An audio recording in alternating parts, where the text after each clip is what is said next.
നമസ്കാരം. ഇന്ന് നിങ്ങൾക്ക് ഏറെ പ്രധാനപ്പെട്ട ഒരു യുഎസ് യാത്രാ വാർത്തയാണ് ഞങ്ങൾ കൊണ്ടുവരുന്നത്. 2025 യു.എസ് വിസ ചട്ടങ്ങൾ കർശനമാകുന്നു. ഇപ്പോൾ അപേക്ഷകർക്ക് അവരുടെ സോഷ്യൽ മീഡിയ ഹാൻഡിലുകൾ പോലും സർക്കാർ പരിശോധിക്കുന്നു. യു.എസ് വിസ പുതുക്കലുകൾ 2025 2025 മുതൽ യു.എസ് സ്റ്റേറ്റ് ഡിപ്പാർട്ട്മെന്റും USCIS-ഉം ചേർന്ന് വിദേശികൾക്കുള്ള വിസ നിയമങ്ങൾ കർശനമാക്കി. പ്രധാന മാറ്റങ്ങൾ: സോഷ്യൽ മീഡിയ അക്കൗണ്ടുകൾ പരിശോധിക്കും. അപേക്ഷാ പ്രക്രിയ നീണ്ടുപോകും. വിശദമായ പശ്ചാത്തല പരിശോധന. ജോലിയോ പഠനത്തിനായുള്ള വിശദമായ രേഖകൾ ആവശ്യം. നേരത്തെ വിസ ലഭിച്ചവർക്കും വീണ്ടും കർശന പരിശോധനകൾ. അപേക്ഷകർ ഇനി കൂടുതൽ രേഖകൾ, വ്യക്തതയുള്ള ഉദ്ദേശങ്ങൾ, ഫിനാൻഷ്യൽ ബാക്കപ്പ് എന്നിവ തെളിയിക്കേണ്ടതായി വരും. സ്റ്റുഡന്റ് വിസയ്ക്ക് എന്ത് മാറ്റങ്ങൾ? 1. പഠന പരിപാടിയിൽ ചേർന്നതായി രേഖകൾ. 2. I-20 form. 3. SEVIS ഫീസ് പണം അടച്ചതിന്റെ തെളിവ്. 4. ഫിനാൻഷ്യൽ സ്റ്റേറ്റ്മെന്റുകൾ. ഒരു വിദ്യാർത്ഥിയാണെങ്കിൽ നിങ്ങൾക്കാവശ്യമായ എല്ലാ രേഖകളും സമർപ്പിക്കേണ്ടതുണ്ട്. പഠന പരിപൂർണതയും സാമ്പത്തിക ശേഷിയും തെളിയിച്ചാൽ മാത്രമേ വിസ ലഭിക്കൂ. അടുത്ത് നമുക്ക് നോക്കാം ജോലിക്ക് വേണ്ടി അമേരിക്ക പോകുന്നതോ? 2025 മുതൽ പ്രവാസി തൊഴിലാളികൾക്കും നിയന്ത്രണങ്ങൾ കൂടുതൽ കർശനമായി. ഇനി കമ്പനി തെളിയിക്കേണ്ടത്. അമേരിക്കയിൽ അത്തരം ജോലിക്ക് യോജിച്ച പൗരന്മാരില്ല. വിദേശ തൊഴിലാളിക്ക് ആവശ്യമായ യോഗ്യതയും അനുഭവവും. പുതിയ അപേക്ഷകർക്കും പഴയ വിസ പുനഃസ്ഥാപിപ്പിക്കുന്നവർക്കും ഡോക്യുമെന്റേഷൻ വളരെ പ്രധാനമാണ്. വിസ അഭിമുഖം ഇനി കൂടുതൽ കർശനമായിരിക്കും. അഭിമുഖത്തിൽ അഭിമുഖം എടുക്കുന്ന ഉദ്യോഗസ്ഥൻ വിശദമായ ചോദ്യം ചെയ്യും. മുൻ യാത്രാ ചരിത്രം, കുടുംബ ബന്ധങ്ങൾ, വരുമാന ഉറവിടം, സത്യസന്ധത, വ്യക്തത നിർബന്ധം. നമുക്ക് എന്തുകൊണ്ടാണ് യു.എസ് പോകുന്നത് എന്നതിൽ സംശയമുണ്ടെങ്കിൽ ഉദ്യോഗസ്ഥൻ വിസ നിഷേധിച്ചേക്കാം.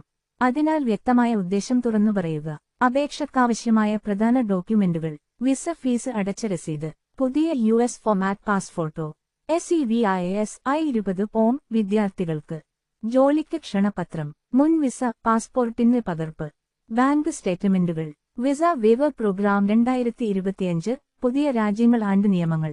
വിസ വേണ്ടാതെ 90 ദിവസത്തേക്ക് യാത്ര ചെയ്യാൻ കഴിയുന്ന രാജ്യങ്ങളുടെ പട്ടിക 43 ആയി വർദ്ധിച്ചു. പുതിയ അംഗങ്ങൾ: ഖത്തർ 2024, റൊമാനിയ 2025. പ്രധാന വ്യവസ്ഥകൾ: ബയോമെട്രിക് പാസ്പോർട്ട് നിർബന്ധം. എസ്റ്റ വഴിയുള്ള ഓൺലൈൻ അപേക്ഷ. യാത്രാ ഉദ്ദേശ്യം: സന്ദർശനം, ബിസിനസ്, ട്രാൻസിറ്റ്. ജോലി ചെയ്യലോ പഠിക്കലോ അനുവദിക്കില്ല. $21 ഫീസ്. 72 മണിക്കൂറിനുള്ളിൽ അനുമതി കിട്ടും. വിസ വേവർ പ്രോഗ്രാമിൽ ചെയ്യേണ്ടതും ഒഴിവാക്കേണ്ടതും: 1. 90 ദിവസത്തെ സമയം ലംഘിക്കരുത്. 2. തെറ്റായ ഉദ്ദേശ്യം നൽകരുത്. 3. എസ്റ്റ് 3 ദിവസം മുമ്പ് അപേക്ഷിക്കുക. 4. റൗണ്ട് ട്രിപ്പ് ടിക്കറ്റ് ആവശ്യമാണ്. 5. അംഗീകൃത വിമാന കമ്പനികൾ വഴിയാണ് യാത്ര ചെയ്യേണ്ടത്. Social security retirement age update 2025 2025 മുതൽ ആനുകൂല്യങ്ങൾ മുഴുവൻ ലഭിക്കാൻ കുറഞ്ഞത് 67 വയസ്സായിരിക്കണം. റിട്ടയർമെന്റ് പ്രായം: 1959 ജനിച്ചവർ 66 വയസ്സും 10 മാസവും. 1960 ശേഷം ജനിച്ചവർ 67 വയസ്സാണ് പൂർണ്ണ പെൻഷന് ലഭിക്കേണ്ട പ്രായം. ആദ്യം 62 റിട്ടയർ ചെയ്യുമ്പോൾ ആനുകൂല്യം കുറയും. 70 വയസ്സുവരെ കാത്തിരിക്കുമ്പോൾ 8% വരെ അധികം ലഭിക്കും. ഫൈനാൻഷ്യൽ ബുദ്ധിമുട്ടുകൾ ഒഴിവാക്കാൻ: 1. സോഷ്യൽ സെക്യൂരിറ്റി വെബ്സൈറ്റിൽ നിങ്ങളുടെ വരുമാന രേഖ പരിശോധിക്കുക. 2. റിട്ടയർമെന്റ് പ്ലാൻ നന്നായി തയ്യാറാക്കുക. 3. സാമ്പത്തിക ഉപദേഷ്ടാവിന്റെ സഹായം തേടുക. യുഎസിലേക്കുള്ള യാത്ര ഇനി കൂടുതൽ തയ്യാറെടുപ്പും ശ്രദ്ധയും ആവശ്യപ്പെടുന്നു. ഈ പുതിയ നിയമങ്ങൾ പഠിച്ചു മനസ്സിലാക്കി മാത്രമേ അപേക്ഷിക്കേണ്ടതുള്ളൂ.